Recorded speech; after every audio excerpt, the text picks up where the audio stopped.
Ag Here, ons kom sê net vir U baie dankie dat ons vandag so bymekaar kan wees in hierdie gebou. Dankie dat ons U naam kan loof en prys. En Here, dankie dat waar U mense bymekaar kom, daar is U in ons midde. Ons loof U, ons prys U en ons eer U vandag daarvoor. En ons vra Here dat U hierdie diens en hierdie boodskap sal kom seën.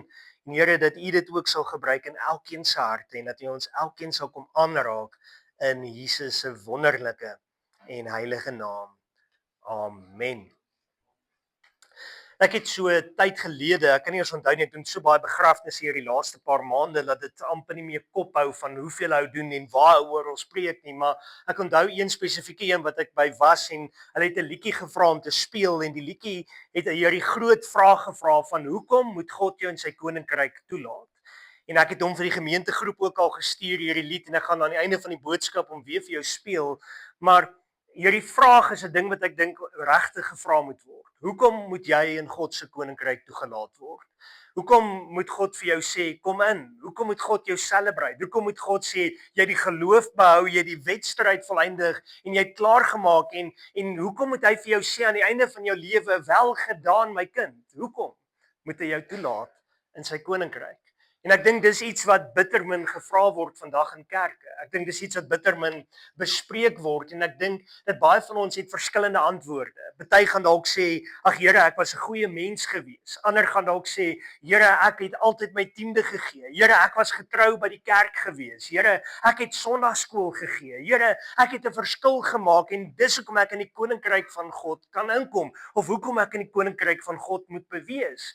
Maar as jy eintlik na hierdie gaan kyk, is nie een van hierdie 'n Bybelse grond of 'n Bybelse rede van hoekom God jou in sy koninkryk moet toelaat nie. Ek en jy kan kerkgaande mense wees. Ek kan 'n dominee wees en self die koninkryk van God mis. En dit kan jy dalk verstom slaan vandag. En dis eintlik wat die hartseer ding is. Die Here sê vir ons in sy woord dat predikante wat voor staan en verkondig 'n groter verantwoordelikheid gaan gee as enigiemand anders. Hoekom? Want hy staan verantwoordelik vir die siele wat in sy gemeente is. En dit maak dit baie hard en baie moeilik.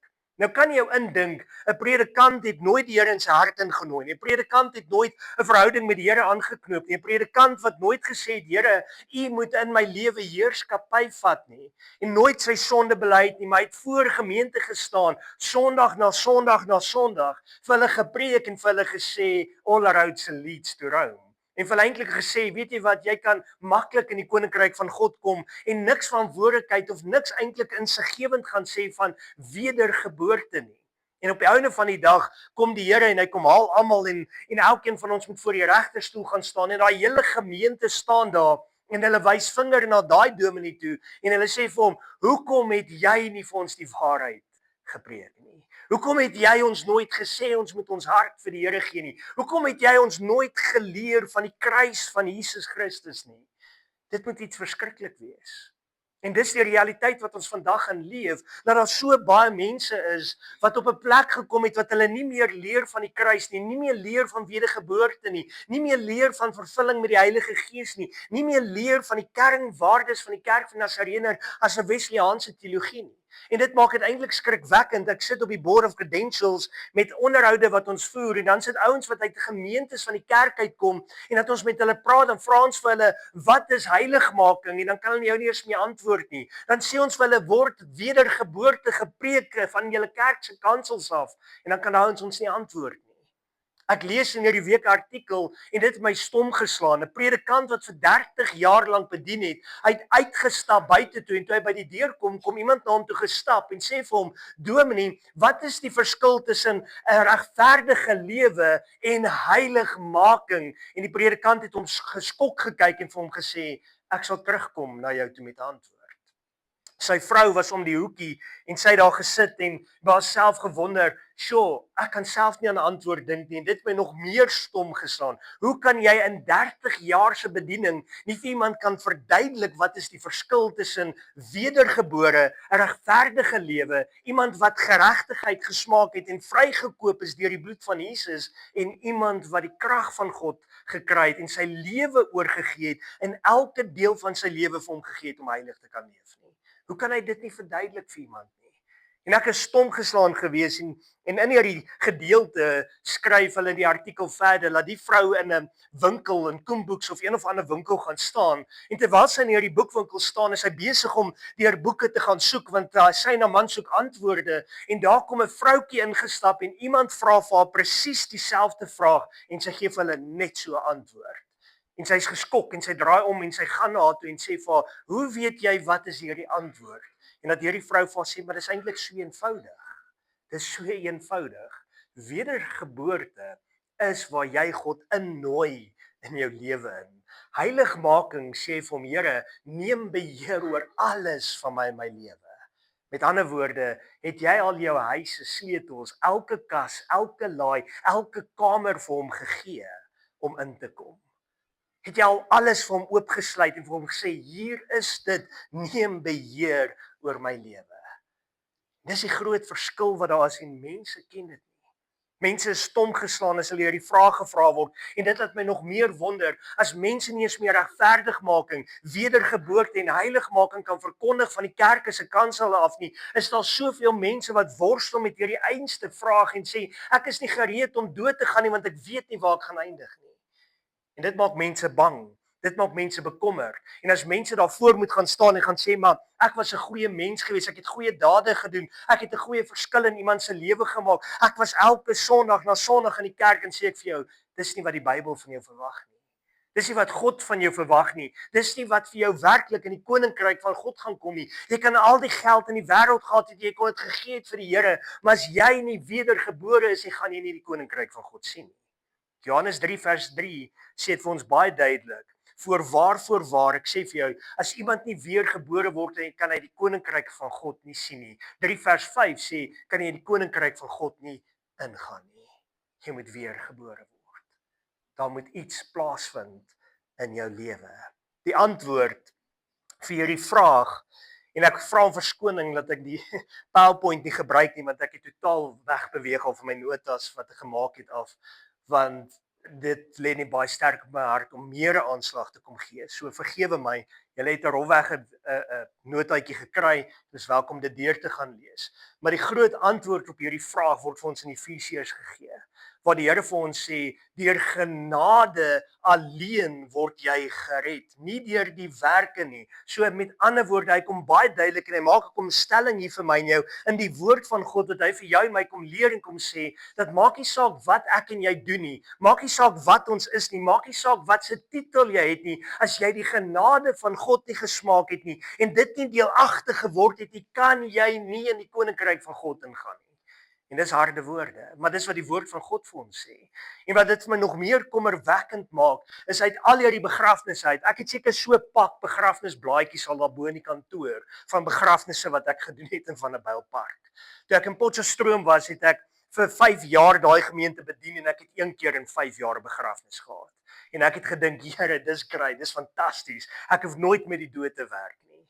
Kom ek van 'n Boupark toe en die eerste jaar wat ek hier is, 27 begrafnisse gehad. 27 mense begrawe in daai jaar en ek het net daarvan af gesê ek gaan nie meer tel nie, want dit raak te veel en die Here het begin om ons te gebruik as 'n gemeente by begrafnis, by begrafnis, by begrafnis. En wat vir my skrikwekkend is, ek het nog nooit 'n blaadjie gesien wat iemand gesê het hy is nie hemel toe nie. Almal wat doodgaan volgens die mensdom op aarde, se begrafnisbriefie sê hy was 'n goeie mens. Hy het kerk bygewoon, hy het goeie dade gedoen. Hy gaan hemel toe want hy was so goed gewees. Inteendeel was ek eendag by 'n begrafnis by 'n nuwe apostoliese kerk en dit het my stom geslaan. Dat hierdie man daarvoor staan en sê, hierdie tannie gaan hemel toe want sy het gestaan by die kerk se deur en blaadjies uitgedeel. Ek was verstom geweest. Ek dink ek moet na daai kerk toe gaan. Dit gaan vir my werk. Dis skrikwekkend wat mense daar buite gaan sê. Dis skrikwekkend wat mense maak. Dis skrikwekkend om te dink die Here het nie vir jou gesê jy gaan net hemel toe as jy jou Bybel gevat en gelees het nie. Hy sê vir jou daar's 'n vereiste. Jy moet die genade van God deel gemaak het van jou lewe. Dan en dan alleen kan jy na die koninkryk van God toe gaan. En dis moeilike woorde vir mense om te aanvaar. Maar dis die vereiste wat God gaan stel. Dis kom die Bybel van praat van die breë pad en die smal pad. Want as jy gaan kyk na die breë pad, dan sien jy dis 'n lekker paadjie om op te loop en almal wat daarop loop, hulle worry nie want daar's geen bekommernis nie. Jy kan doen net wat jy wil op hierdie pad. Maar as jy op die smal paadjie stap en jy kies om 'n pad met die Here te gaan stap, dan gaan jy agterkom dis 'n harde pad want daar's 'n prys wat jy moet betaal. Jy kan nie meer leef soos wat jy geleef het nie. Met ander woorde, daar's 'n verandering wat moet plaasvind in jou lewe. Jy moet dit wat agter is, die ou dinge, die sonde en al hierdie boosheid moet jy neerlê en jy moet na Jesus toe kom en jy moet vir hom sê, Here, ek wil hierdie pad met U stap, ek wil U volgeling wees, ek wil U disipel wees. Ek is bereid om hierdie prys te betaal om U kind te kan wees. En dis moeilik want dit beteken jy kan nie meer vloek soos wat jy altyd gevloek het nie. Jy kan nie meer drink en te kere gaan, jy kan nie meer in losbandigheid leef nie, jy kan nie meer steel nie, jy kan nie meer bedrieg nie, jy kan nie meer in al hierdie boosheid wees wat jy was nie. Jy moet nou na 'n plek toe kom wat jy kan sê, Here, ek is klaar met daai ou mense want dis wie Daniël was, maar Daniël is vrygekoop onder die genade van Jesus Christus. Met ander woorde, die genade van God verander jou dat jy koninkryk van God toe kan gaan. Baie min mense wil hierdie paadjie gaan stap want hy's smal. En jy sien, die highway is mos lekkerder om te ry. Die highway kan jy lekker vinnig ry en daar spoed en jy's vinnig by jou bestemming. Maar hierdie klein smal agterom paadjies wat jy moet vat om by die koninkryk uit te kom is vol potholes. As jy gaan staan met 'n papwiel, gaan jy dalk rukkie staan. En dis 'n harde paadjie, dis nie 'n lekker paadjie nie. Dis nie 'n gemaklike paadjie om te wees nie. Jy gaan alleen wees, jy gaan gespot wees, jy gaan afgekraak word. Jy gaan sleg gesê word deur mense omdat jy gekies het om die Here te dien. En dis hoekom die meerderheid van die wêreld vandag die breë weg kies en wil dien en wil volg want dit is lekker. Dis gemaklik. Kry die beeld van jy staan voor die poort van die hemel. Jy staan by God en hy vra vir jou, Daniël, hoekom moet ek jou in die koninkryk van God toelaat? En toe ek by daai begrafnis was en hierdie lied gehoor het, het ek nog op aan myself gedink en 'n paar keer gevra, Daniël, hoekom moet God jou in die koninkryk van God toelaat? En raai wat, eerste ding wat jy aan dink is, maar ek is 'n predikant. Dominee red jou nie. Sorry. Ek gaan kerk toe. 'n Kerk kan jou nie red nie. En dit is erg as ek dit hier moet sê van die vooraf. 'n Kerk kan jou nie red nie. Geen mens op hierdie aarde kan jou red nie. Geen goeie werk wat jy doen kan jou red nie. Maar verbeel jy staan daar voor en jy staan by Jesus Christus reg voor hierdie poorte van die hemel, hierdie groot goue hekke wat voor jou oop is.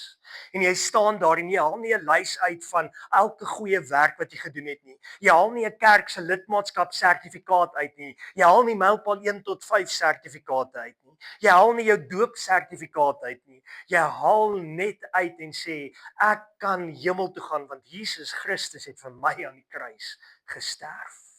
Ek is nie volmaak nie. Ek is 'n sondaar. Ek weet ek maak baie foute. Ek verdien nie om daar te wees nie.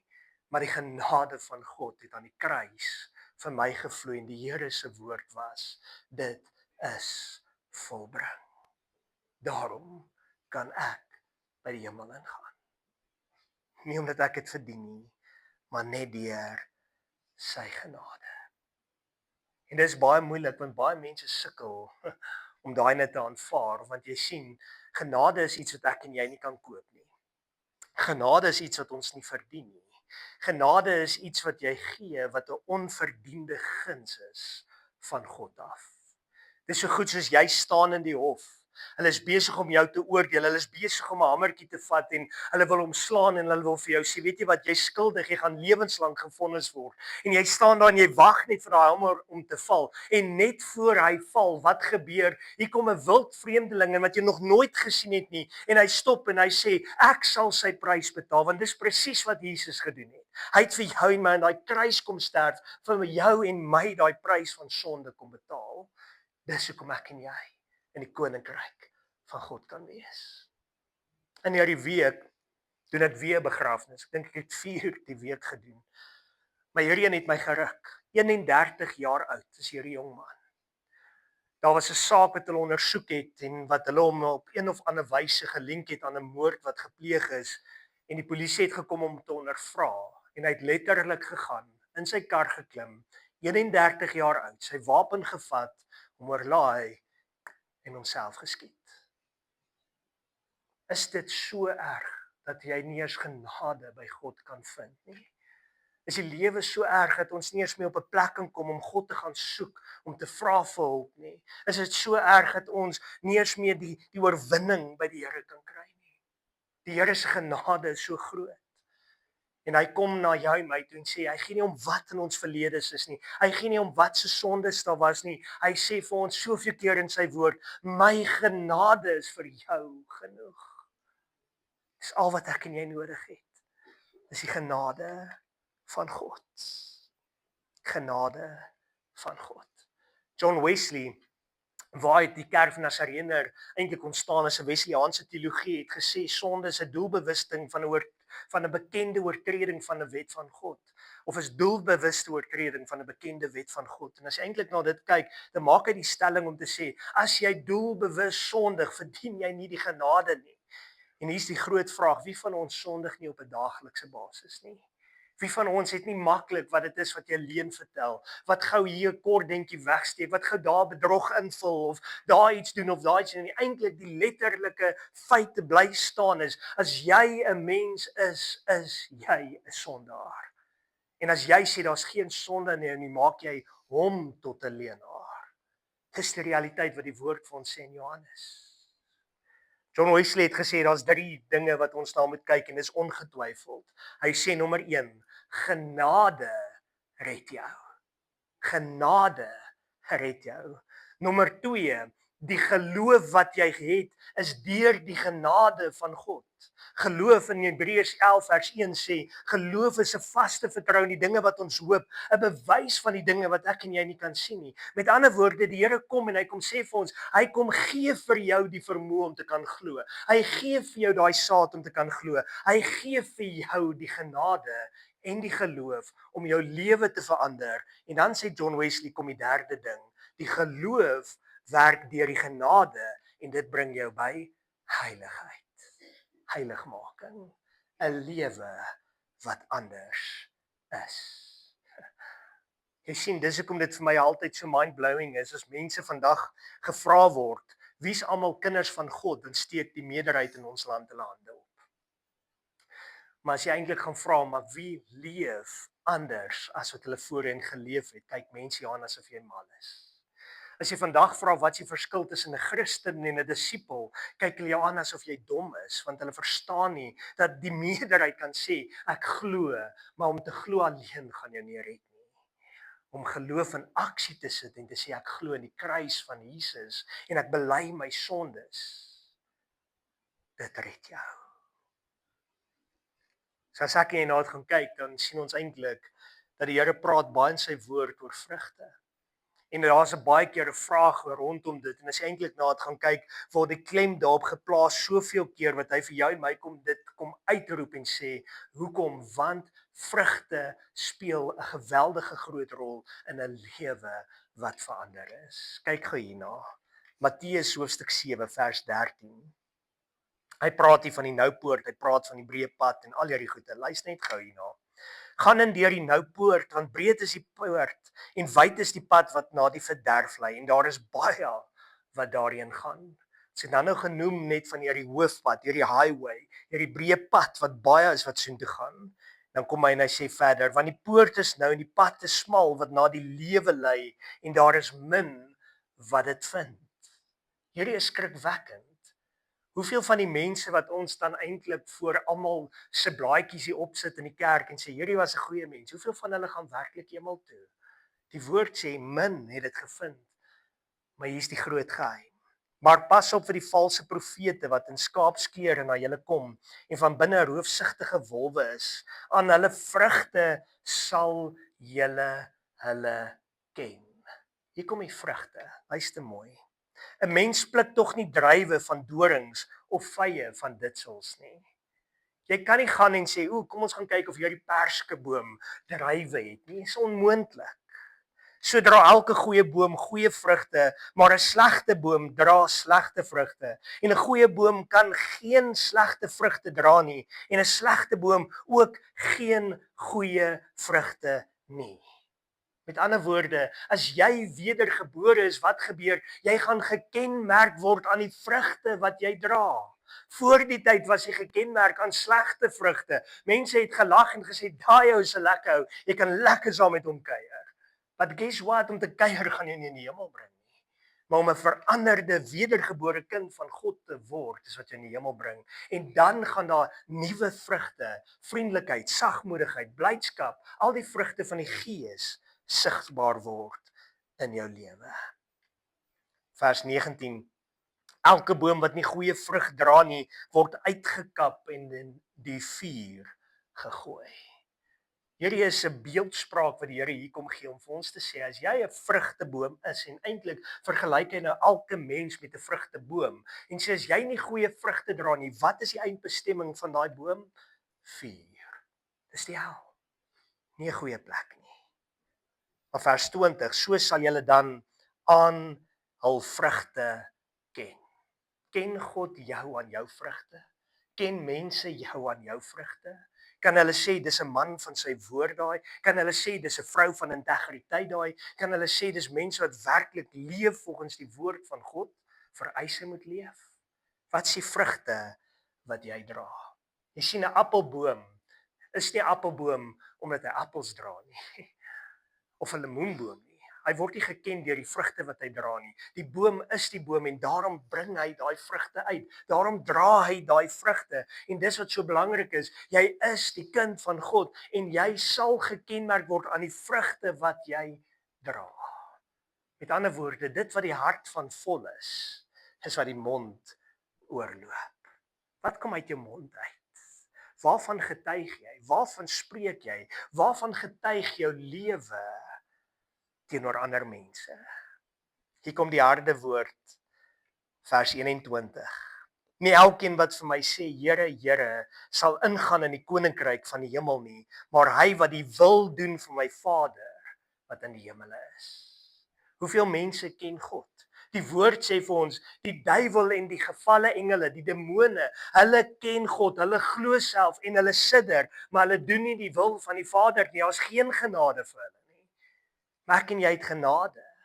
En ek en jy moet op 'n plek kom dat ons sê, Here, ek wil die genade deel maak van my lewe en ek wil stop en ek wil klaar kry met my bose lewe. En ek wil vir U leef. Vers 22, baie sal in daardie dae vir my sê, Here, Here, het ons nie in U naam geprofeteer en duiwels uitgedryf nie? Here, ek was dan 'n predikant. Here, ek was dan 'n goeie mens. Here, ek het goeie werke gedoen. En dan sal ek aan hulle sê, ek het julle nooit geken nie.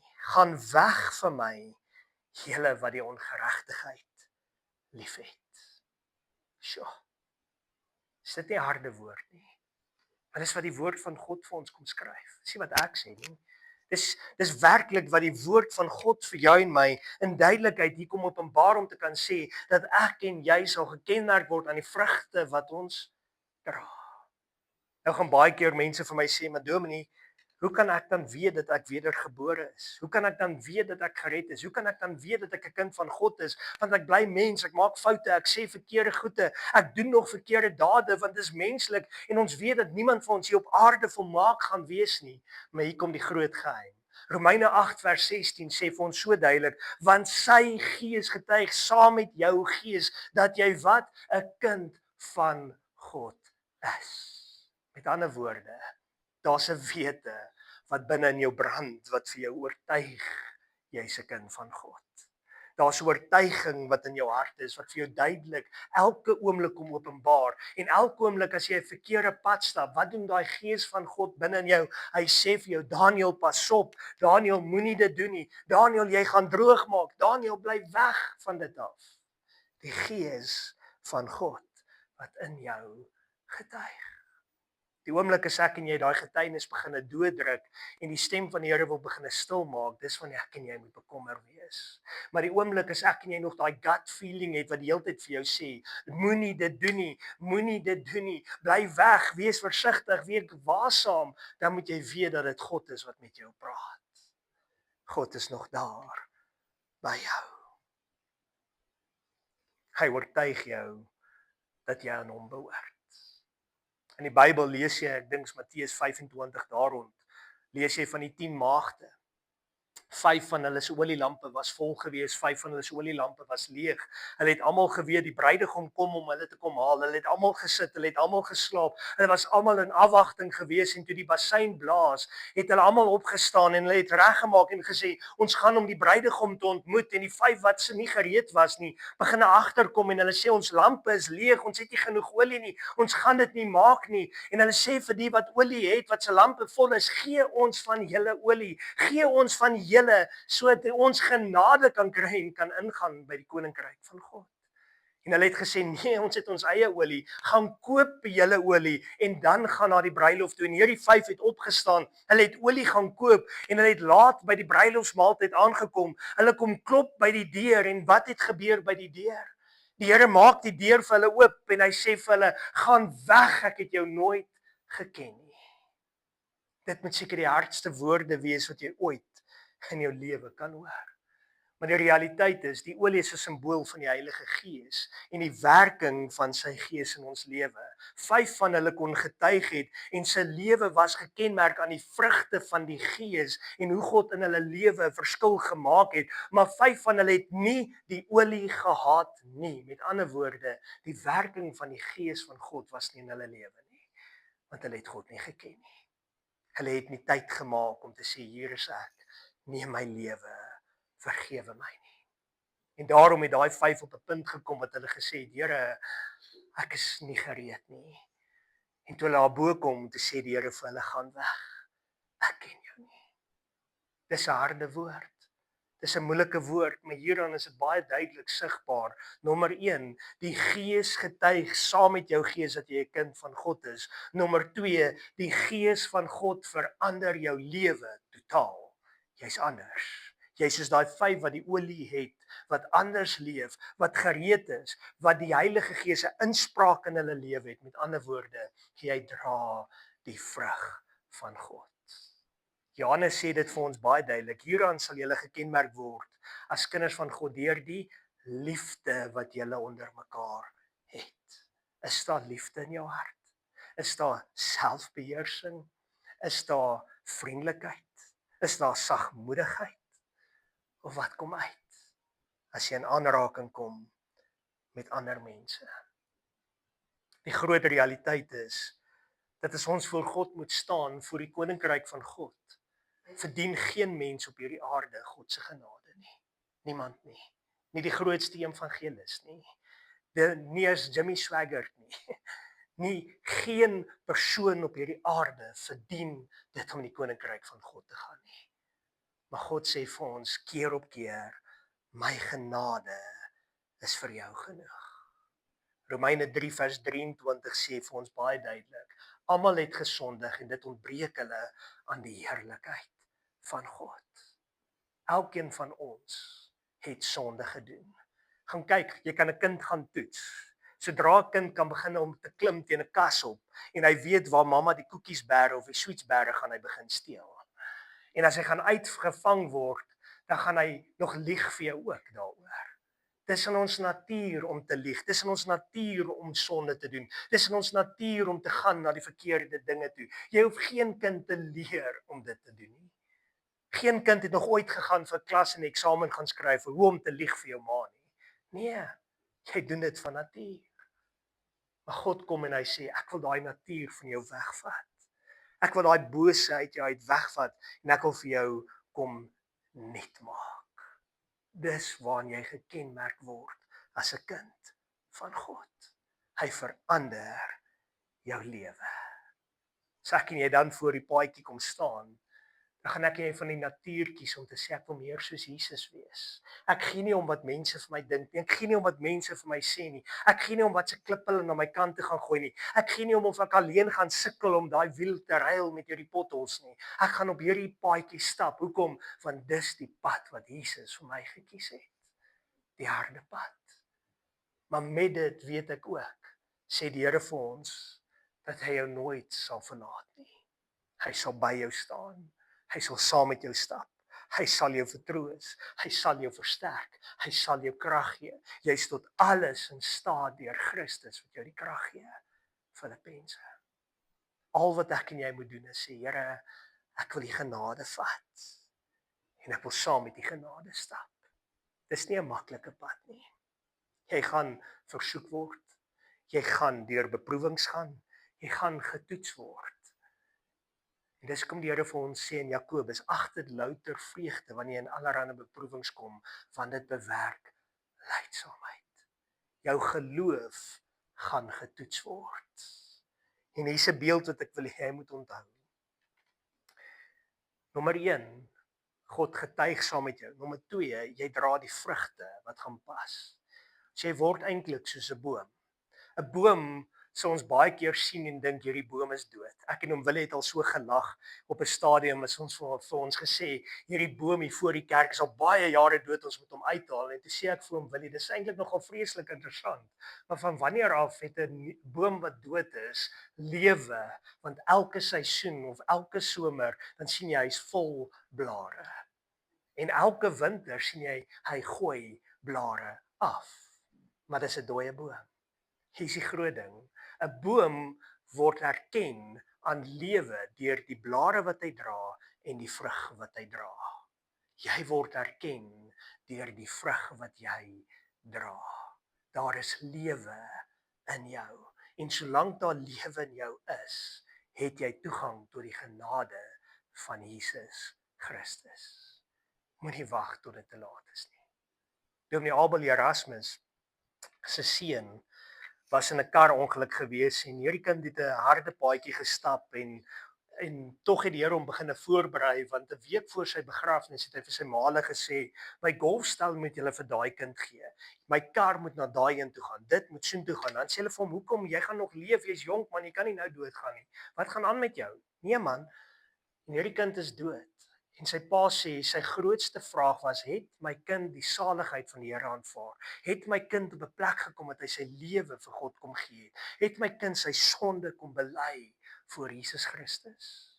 En hy het geworstel met dit tot die Here vir hom kom sê het, jou kind was nie op slag dood nie.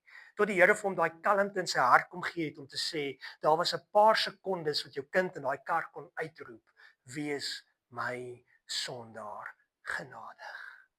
Ek en jy kan baie keer na mense kyk en sê, weet jy wat? Hierdie ou het 'n wille lewe geleef. Hierdie ou het nie God geken nie. Maar hierdie ou het op 99 die genade van God aanvaar en die Here het vir hom gesê, welkom in my koninkryk. Die ou wat aan die kruis gehang het van Jesus was 'n vuil, slegte misdadiger gewees. Hy het daar gehang, hy verdien geen genade nie. En die Here het vir hom gesê, vandag sal jy saam met my in die paradys wees. Ek en jy dink baie keer, Here, hierdie ou, daar's nie 'n manier wat hy ooit in die hemel gaan wees nie. Guess what, jy gaan surprise wees in die hemel en wees nie in die hemel nie. Jy gaan surprise wees om daarbo te kom en te sê, my wêreld, ek nie gedink gaan jy ooit daar sien nie. God se genade is daar vir elkeen. Selfs die grootste, vuilste misdadiger. Die grootste moordenaar. Ek kan dit amper so sê, as Malema sy lewe na God toe sou bring, sou God se genade selfs Malema daar wees. Maar sy keuse of hy die genade gaan vat of nie vat nie. En dis die groot geheim. Terwyl jy leef, terwyl jy blare dra as 'n boom, terwyl jy vrugte dra, het jy nog kans om genade te kry. En dis hoekom dit belangrik is dat ek en jy na God toe moet kom en sê, Here, wees my sondaar genadig. Here, vergewe my. En dis iets wat jy gereeld in jou lewe gaan doen. Ons weet dat die Here vir ons sê in sy woord, as jy in geregtigheid geleef het, maar jy het onreg gedoen en jy het dit gaan bely nie, gaan dan nie meer aan jou geregtigheid gedink word nie. Met ander woorde, jy kan jou saligheid verloor. Jy kan die Here aangeneem het as 'n verlosser en saligmaker as 'n klein kind, maar as jy nie daar by God bly nie, gaan jy verlore kan gaan. Dis hoekom dit belangrik is dat ek en jy na God toe moet kom en sê, Here, help my. Here, lei my. Here, staan my by. Want werke, goeie dade en om goeie ding te wees en goeie mens te wees, is not enough. But to have the grace of God in your heart is everything. Dis al wat ek en jy nodig het. Toe ek daai lied luister en daai begrafnis, het ek vir die Here, ek het eintlik lank in my studeerkamer gesit en wel nie studeerkamer, eintlik by die huis by die tafel gaan sit daai middag en net vir die Here gesê, Here, ek weet nie altyd of ek dit verdien nie, want ek's 'n mens en ek maak foute. Maar Here, ek kan net na U toe kom en sê, wees my genadig. En ek kan net kom en sê ek glo in die kruis van Jesus Christus. En ek kan net kom en sê ek weet ek is 'n kind van God. Al het ek foute, al maak ek baie droog, al doen ek baie keer verkeerd, al sê ek baie keer verkeerd. Here, weet ek net dat U genade aan die kruis was daar vir my en ek glo dit met my hele hart. En daarom vertrou ek dat ek saam met U in die koninkryk van God sal wees. Want die genade is daar vir my. Het jy daai sekerheid dat jy voor God kan staan en kan sê ek sal in die koninkryk van God ingaan? Of is jy bang dat jy dalk daar gaan staan en God vir jou gaan sê ek ken jou nie. Jou naam is nie in my boek geskryf nie. Waar staan jy vandag? En dis 'n antwoord wat ons moet vra en wat ons moet beantwoord, nie net die dag as ons in die koninkryk van God kom nie. Want ek wil vir jou sê as jy hom daar vir die eerste keer vir jouself beantwoord, is dit dalk te laat. Terwyl jy hier op hierdie aarde is, vra daai vraag, antwoord hom vir jou. En terwyl jy leef, kan jy na God toe gaan en sê, hier is ek, Here. Hier is ek, Here. Hier is ek. Dirk, wil jy nie vir my gaan na die heel laaste slide toe en vir my daai liedjie net speel nie asseblief? Ek wil jy moet luister na hierdie lied. Dis 'n besonderse lied wat daar is. En hierdie lied se woorde wat hy sê, hoekom moet ek jou in die koninkryk van God toelaat? En die Here sal vir jou werklik tot groot seën wees met hierdie lied.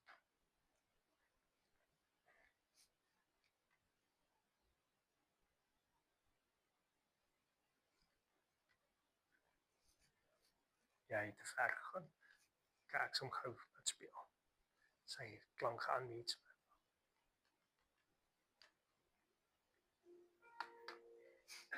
En as ek eendag voor die poorte staan, met niks in my hande nie, en God vra, waarom moet ek jou laat? Dan sal ek sag antwoord.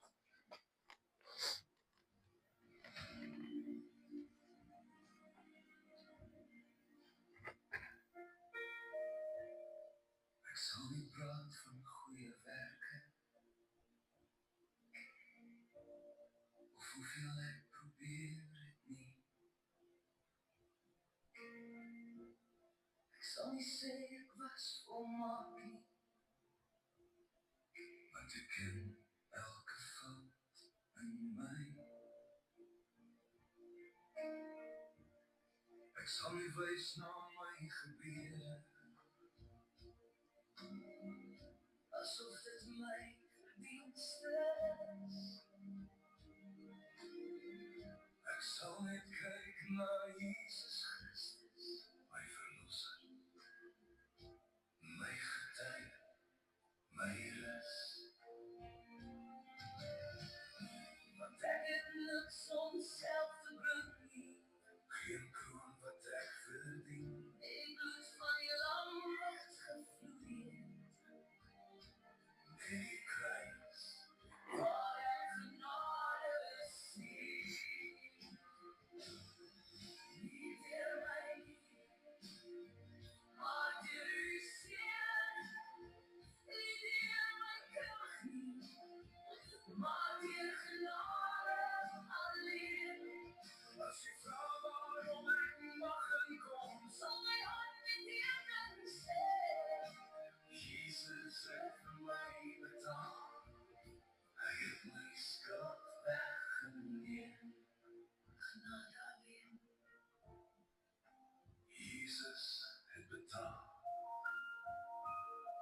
Ek was verloor in my eie paai, ek het gestruikel in die nag, maar u het my kom roep by naam. My liefde is sterker as my krag. Ek het gedink ek moet myself red, maar ek kon nie die las dra nie.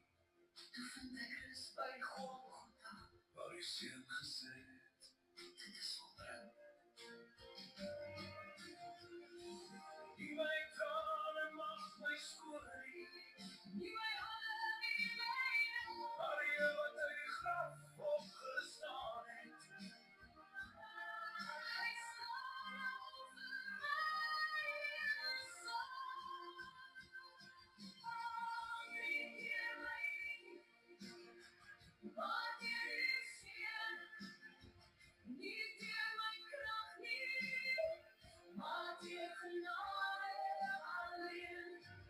As jy vra waarom ek nie mag inkom, sal hy net eendag sê, Jesus het vir my betaal.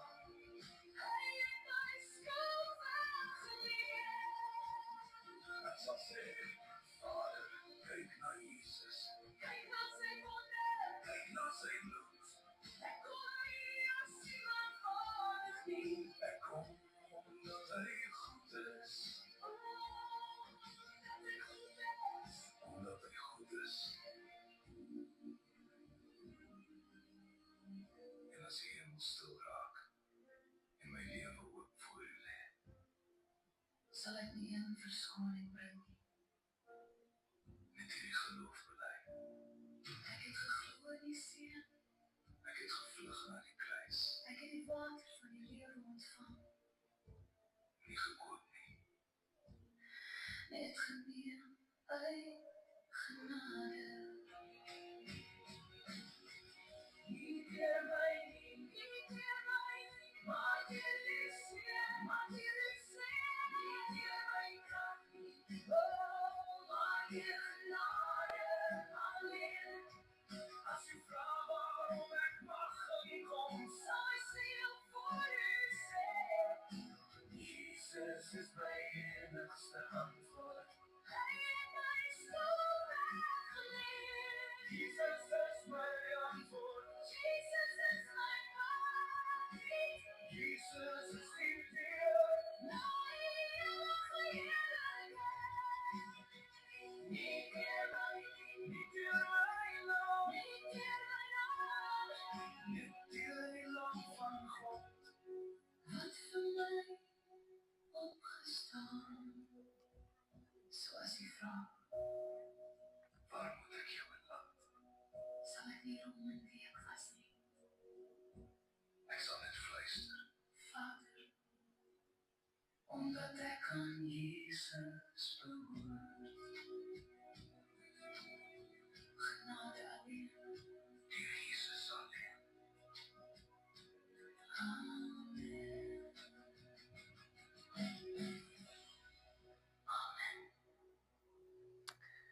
Kom ons bid saam.